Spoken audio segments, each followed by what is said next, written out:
to Leading the Way podcast, where you'll learn neuroscience-backed ways to lead more effectively and have more fun at work with what you already have.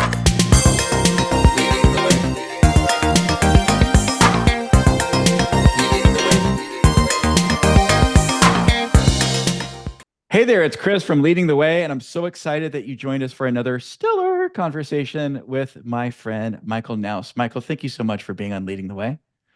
Absolutely. It's my pleasure to be here, Chris. Yeah, super excited. Hey, everyone, I'm going to tell you all the rad things about Michael that you don't know, but you're about to know, and why I'm so excited that he's a guest here with us today. So, Michael is a business and leadership development coach. He helps impact-focused entrepreneurs and leaders break through to new levels of performance and fulfillment without pushing harder. He draws on his 25 plus years of experience as a software sales exec, startup business leader, and business and leadership coach to help his clients design a more intentional and fulfilling career and life. And I know we also like to say that in the reverse order, our life-work balance instead of our work-life balance. Michael's mission is to eradicate entrepreneurial and organizational drama and dysfunction so leaders can truly thrive while accomplishing their most meaningful work. Now, when he's not doing this and cheering all his clients on to victory, Michael can be found exploring the trails of the Pacific Northwest, shredding steeps on powder days, and adventuring with his wife, Jill, and their two mischievous dogs, Doug and Addie Bell. Thank you so much again for being here. And, one thing I didn't mention that I know about you is you were a hotshot firefighter in the past. Is that right? That is correct. Right. That's a role I took on when I was in college. So it's been a few years back, but yeah, Well, that's a little piece of adventure that's in my past. okay. And for a lot of folks won't know what that is. It sounds impressive and they might make up. What is a hotshot firefighter? What do they do? Yeah, so a hotshot firefighter is a person that's going to be on a crew of 20 total people, wildland firefighters, Okay. and these are I'm not sure how many crews they have nationally now, but back when I did it, I believe there were about 50 of these crews spread across the United States. A lot of them were in the West due to the fire danger that we have Mm. here, and they're designated as one of the most highly trained firefighting forces, and they generally are a team of firefighters that go into places that either a other equipment people are not able to get into, or they don't Mm. want to get into them, right? It wouldn't be uncommon for us to have to hike in maybe 10 miles or 15 miles or be dropped off by helicopter and usually like really sketchy terrain. And we would have Wow. to do that with all of our tools, our food, our sleeping gear. And yeah, so it was a very adventurous and really hard job there for a couple of summers. Wow. How amazing. And we were talking before the show, you've learned a bunch of leadership lessons in doing that you applied. And I think the first one we were talking through is take care of yourself. Uh, what did you learn from doing this, and how does that relate to the leadership coaching you do today? Yeah. Well, I mean, one of the things that was at the time really counterintuitive to me was that to be an effective, highly trained fire crew, we had to embrace this philosophy of slowing down to speed up, literally, like Mm. even in the midst of a firestorm. And what Mm. that meant was every couple of hours, we would stop collectively as a team and we would all focus on sharpening our chainsaws, our axes, our tools, because we knew that everything had to be in order at the highest level for us to be highly effective. And we were Mm. working long shifts, outpouring a lot of energy, is physically, mentally, and emotionally demanding.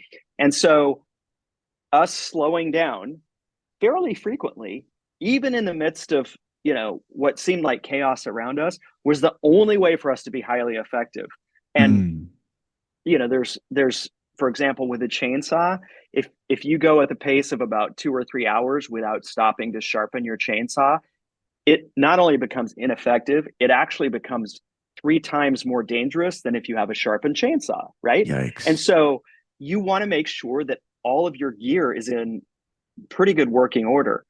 Um, and so that was a point in hindsight where I reflected on, as leaders, we often, push the boundaries of what it means to be highly effective. And we Mm, think through this lens of, well, if I can work harder than the next person, I'll get more done. I'll get further ahead. And while, some of that might be true, it's simply not a sustainable practice. And so yeah. a lot of the best, I would say, entrepreneurs that I know, if they're really seasoned, and if I ask them what it means to be a leader as an entrepreneur, usually one of those things they'll say is anyone who describes themselves or their work as being busy is somewhat of an amateur. Mm, But those who focus on, time blocking and breaks and, that some of those effective activities are the ones that tend to get more done with less time and energy put in, because they're simply doing that practice of slowing down so that they yeah. can be effective. Yeah. That's so powerful too. And I was just equating, you talked about the chainsaw becoming more dangerous. I would imagine that relates directly too, right? If someone's not taking care of themselves, they're not recharging, they're not setting themselves for a win, the Yep. likelihood of them having a blow up or whatever that equivalent of a chainsaw in is probably higher too, right? Oh, absolutely. I remember this was years ago when I was working for a company in the Bay Area. It was a startup, and as like many of us know, startups have kind of this reputation of, if you're in the early stages of one, like everybody's kind of like, you don't wear just one hat, right? You might have a Right. job title, but you're doing lots of things, and Yeah. you're usually working a lot of hours. And I remember joining this fast-paced startup, and I think it was about 3 months in. I've been working hard. I've been working days, nights, traveling a lot, and I made an error in a quote to a customer that Mm, ended up costing our company about $40,000. And typically that would have been, something that I would have checked and double checked and probably even checked with someone else to make sure I had everything right. But I was right. rushing it, and I got it out the door, and I got it in the hands of the customer, and they signed off on it, and it was wrong, because Nice. I was running at a pace that didn't allow me to be, effective and proficient at what I was doing. And yeah, that was a lesson learned, but it was a tough one. So yeah. Yeah, for sure. Well, that's a Yeah. great one. Take care of yourself. The second one, if I remember right, it was talking about the power of an aligned team as a hotshot firefighter. Oh, what'd you learn there? Yeah, I think that, the so as a hotshot firefighter, we had this, as I said, a 20-person crew, and we basically were asked to do the near impossible every time we stepped onto a fire line. And Mm, often we would hike in, maybe 10 miles with all of our stuff, and we would be exhausted by the time we got there before the work even started. wow. And so we had to be pretty disciplined around several things, but I think there were three things that come to mind when I think of what it took for everybody to be in the right headspace to effectively do their roles, do their job. And the first one was being aligned with a common mission. And our Mm, mission was to be the gold standard for fire suppression while maintaining the highest levels of safety, professionalism, and effectiveness.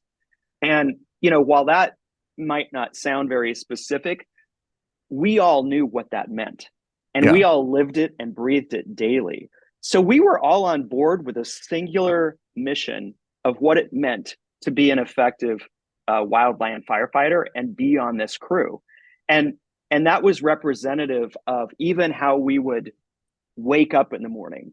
So our crew boss would usually wake us up, usually before we were ready to get up, let's say 6 a.m., right? Yeah. And he would say, all right, everybody up and in line in 5 minutes. Oh, So we had to get up, pack up our stuff, have it in the bags, have the bags lined up, have our boots on, our gear on, everything ready to go in 5 minutes. wow. And it seemed a little bit silly, but it represented the discipline and practice of just being like running a tight ship and having things aligned and having everybody aligned around that one common mission. Mm, Yeah. And the second thing was really, it was about knowing your role.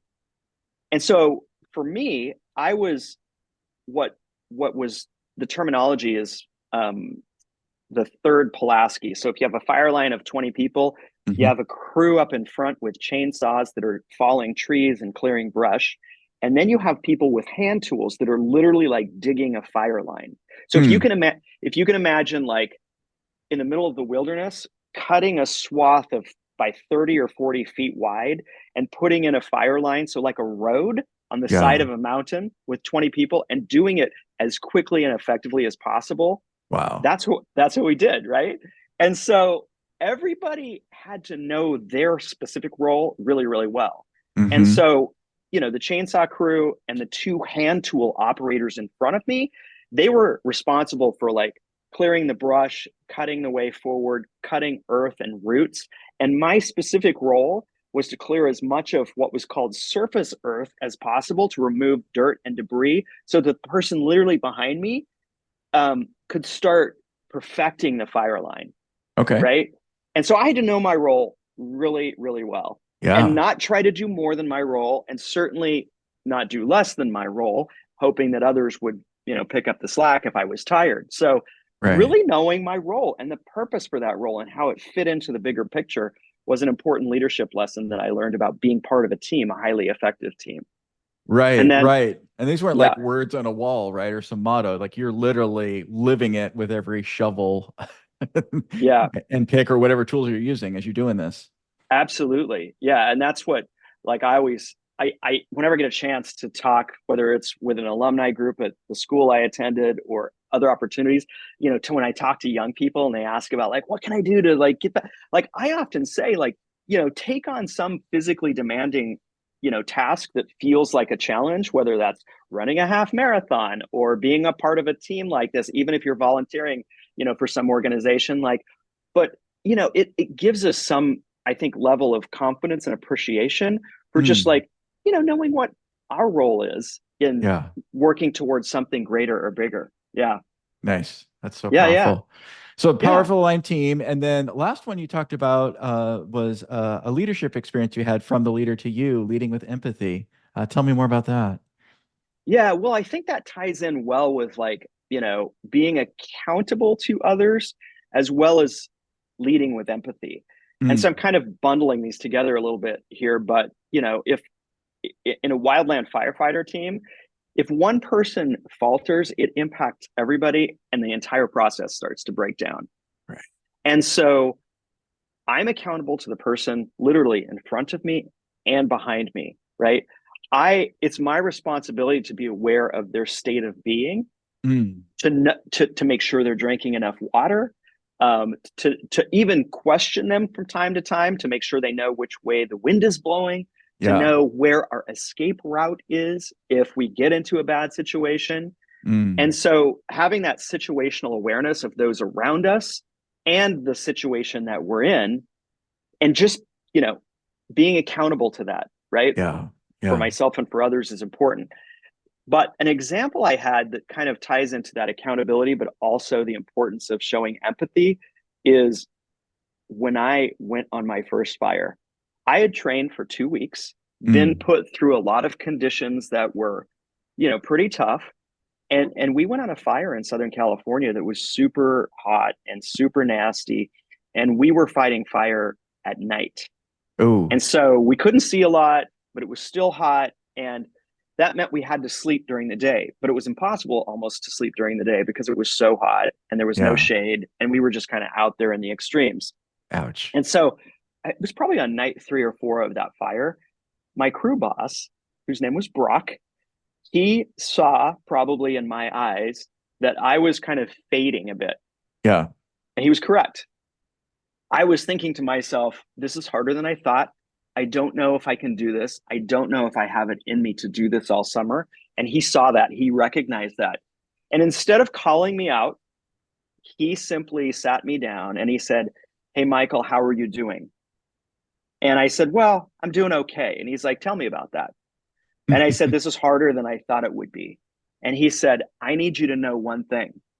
He said, "I need you to know that it doesn't get harder than this.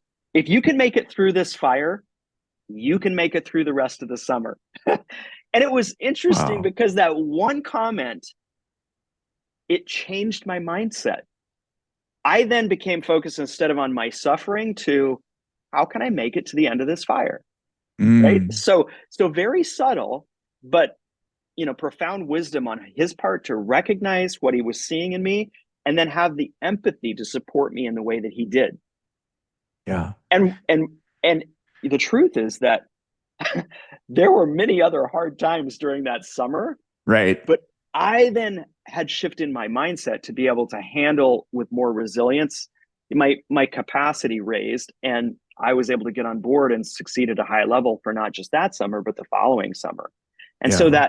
that empathy he showed towards me allowed me to rise to the occasion and like really start to acclimate myself to the role and the expectation of the role, which It's was so powerful. it's Yeah. so powerful. And it's, I'm imagining while this is happening, you're hearing and smelling a massive fire, right? It's not like your whole nervous system wasn't engaged with that as well, even if you had training, right? Yeah. That's present during all of this. So Yeah, it's true. I mean, there's that phrase out there, like, something along the lines, I might butcher it a little bit, but everybody thinks they're prepared until they get punched in the face, right? right. And that's Yeah. what it felt like. I got on the fire line, I thought I was ready to roll and excited, and whew, I got punched in the face and I needed a little support. Yeah. Yeah. I think that was a Mike Tyson quote, if I remember correctly, That sounds which about right. gives even more meaning for sure. Yeah. Um, all these things. So taking care of yourself, aligned team bonus thing, talking about leading with empathy and putting someone in their place. I mean, they're obviously very useful in a hotshot firefighting world. And you've already made interludes with the everyday thing, but what do you see with your clients? Because they might not be in that visceral firefighting scene, but their nervous Hmm. system might have them there anyway, right? Even though they're not Yeah. physically fighting a fire, they're feeling that level of stress with what they're Yeah. doing. Do you see that? Yeah, absolutely. I see that. And I always encourage, my clients, and I would encourage the listeners, because I always, I think it's important to not just hear or read something, but if you can move it into teaching it or implementing it in even a small way and putting it into action, to Mm, me, that's like the difference between just consuming stuff and actually using stuff that might be useful. So for me, I often see clients um, breaking down either physically, emotionally, mentally, or spiritually. And I think mm, all four of those things are super important. And renewal doesn't, at least in our culture, it doesn't like just happen. We might right. think that, chilling out and watching some Netflix, which, that there's nothing wrong with that. I do that too. But stopping intentionally in the middle of a day Mm, to really assess, like, how am I feeling? How's my body? How's my right. mental state? How's my ability to focus, right? How is my emotional? How do I feel right now? And and taking action to up level that is super important. And Mm, so, one thing that people can do is, I think, assess, what could I do today? And don't try to like do this across all of those things. Like, right. physically, maybe I step up, I stand up from my desk and I do a few push-ups or something that energizes me, or step outside for 10 minutes, right? Right. It can be really small. Or maybe, emotionally, just checking in with myself, like, how do I really feel? And getting some clarification from my boss or from a Mm, teammate on something that I may be doubtful or unsure about, right? sure. So just something small that allows us to sharpen our own tools, right? Slow down a little bit so Yeah. that we can speed up later, right? Yeah. So yeah. It's so important too. And I joked a little bit before, but that life work balance instead of work life balance shift is, none of us on our deathbeds are going to say, boy, I wish I would have grinded more at that startup. Right. We're going to Yeah. say, and Yes. there's not like an action figure for work yourself to death either. Right. That's not what we ideate on as kids. Um, but you said it so well. And our culture, we don't prioritize that or make it a thing, and you can end up with all the success in the world from the outside and feel just depleted beyond expletive on the inside. Yeah. um Tell me a little Yeah. more about how you get clients from that spot, because it's the hustle grind thing is this natural thing that we think we all need to do until we do Hmm. it for a while and realize it's got its issues and out of balance. Yeah. Yeah. What are some things you do with your clients to get them more in balance? Yeah. Well, one thing that I do is I have clients take an energy audit, essentially. Mm. And this was inspired by a book that I read years ago called The Power of Full Engagement by Tony Schwartz. And it's simply, really going through and kind of, checking those four categories: the physical, the mental, the emotional, and the spiritual. And spiritual, just to clarify, is more defined with your connection to something bigger than you Mm. versus maybe a specific religious tradition or something like that. That can be part of it too. Um, but when a client assesses, you know, energetically how they're doing in those four areas, and they really have to stop and think about what's my own self-awareness around how I'm doing in these areas. That's Mm-hmm. information, it's feedback, and feedback Mm-hmm. is powerful if we attune to it and then do something about it or do something with it. And so, one thing, I'm trying to think of a good client example that maybe recently has happened. Oh, I can think of one.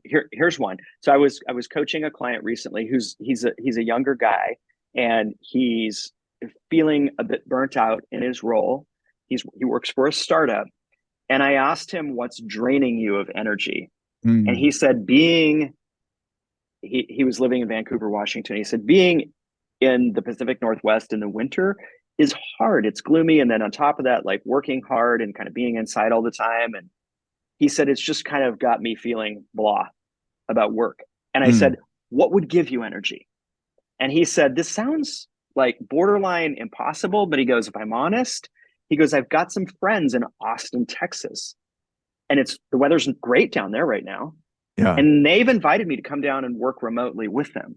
And he Wow. said, but I'm afraid to go to my boss and ask if that's possible. And I was like, why are you afraid? And he goes, well, I just want to rock the boat. And there's not a lot of clarity, post COVID around like hybrid work stuff. Mm-hmm. And I suggested that this was an opportunity for him to advocate for himself and just explore, Yeah. right? See if it's possible. Yeah. So he had a review coming up, and he asked his manager if it would be possible for him to work remote in Austin, Texas for a month. And she was like, sure, just let me know when it's going to be. And like, absolutely. Yeah. Right. Nice. And he did that. And that was just a personal thing for him. He got to escape the rainy, gloomy weather here in the Pacific Northwest, go somewhere with sunny, hang out with friends. Like Yeah. the whole energy changed up. And he got down there and he was like, this is so bizarre. He goes, this is so weird, Michael. He goes, I'm getting more done with less time down here, and I'm not sure exactly why. Right.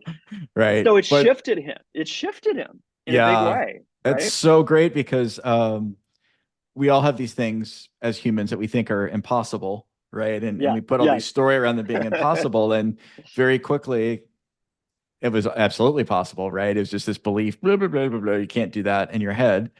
Yeah. And having the courage to ask for it. And then I love that he was more productive. I figured he would be because, spirit's going to just be very happy, right? And your energy level's higher and you're going to be up in your cortex producing more. So, Yep.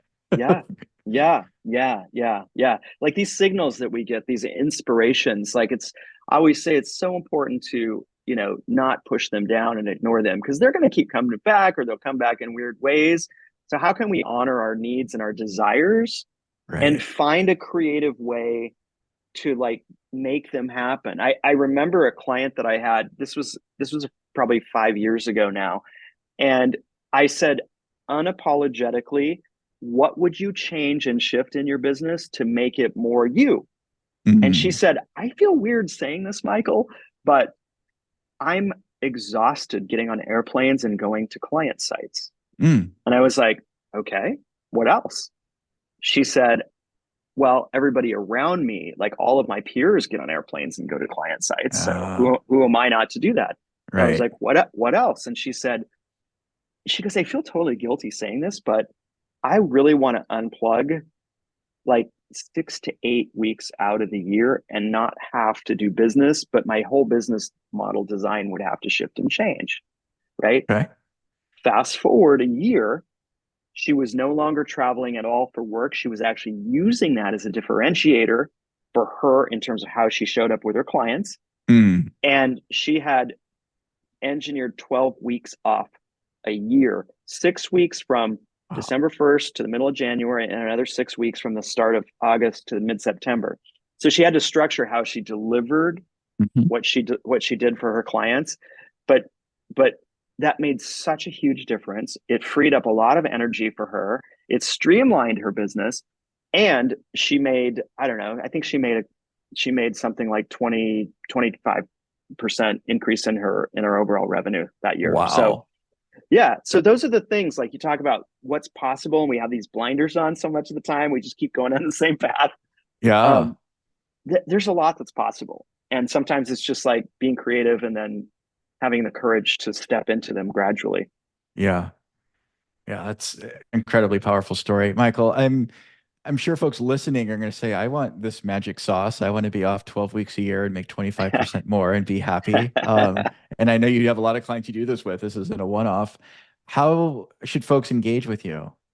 Yeah, I mean, the I'll say this, the most obvious way is to, you can go check out what I've got on my website. There's a Start Here tab, and there's some of my best things that I've written about in podcasts. I used to do a podcast like yours. It was a different focus, but you can go to Michael Knouse. That's spelled Knouse, michaelknouse.com. And there's all kinds of goodies there. And, I really like to tangibly mix it up with people too. So, reach out to me on LinkedIn. You can find me there, Michael Knouse on LinkedIn. Or just email me too, like michael@michaelknouse.com. I love interacting with people, answering questions, helping people along. I'm a coach. That's just kind of how I'm wired and what I do. So yeah, those are some easy ways to connect. Nice, nice. And Yeah. and for friends that are on your treadmill or driving, don't get in an accident or hurt yourself. These are in the show notes. You can get to all of them later. Just know Yeah. they're there for you, so you can click and take action. Michael, thanks for such a great conversation. Before we wrap up, though, I would love to know something that you're thankful for or grateful for today. I love this question. Um, today, today, I'm going to work this into the theme, right? The slow down to speed up. Nice. Um, Yesterday, I'm thankful for the day I had yesterday that renewed and recharged me. And I'll Mm. admit, this was something that was kind of from my wife than me. She was like, "Wouldn't it be fun if we rented a boat and went out on the river with the dogs for a day?" And I was like, "I don't know. I'll have to rearrange some things in my calendar, blah blah blah." So I was pushing back a little bit. Um, but I did it, and we did it, and we had an amazing day. I didn't know you could rent a boat, but she Nice. rented Yeah. this. We went up and down the Columbia. We went on the beach. We went up and down the Willamette. We just had the best day. And I'm so grateful for her for inspiring me to like live this thing that I talk about a lot as a coach, Yeah. right? Right. And I'm also just thankful for the beautiful day, and all the beauty that surrounds us. We saw ospreys and eagles, and we just live in a beautiful part of the world, and it's so re-energizing to take time to do that. So I'm grateful that I have a role in a job where I can do that, and that I have a wife that's not only supportive but like leads the charge on that stuff sometimes. Yeah. And I'm grateful for feeling rejuvenated today because I did take that time to recharge and slow down so that I could speed up. Yeah. That's awesome. Wow. What Yeah. a great thing to be Yeah. thankful for. Well, Michael, thank you so Yeah. much for all your insights and your amazing stories. We were great. I really enjoy having you on the show. Yeah. Thanks, Chris. And you, of course, 1,000,000%. And for folks listening, be sure to like and subscribe and do all those magical things so you keep hearing awesome content like this and brilliant people like Michael. Keep leading the way.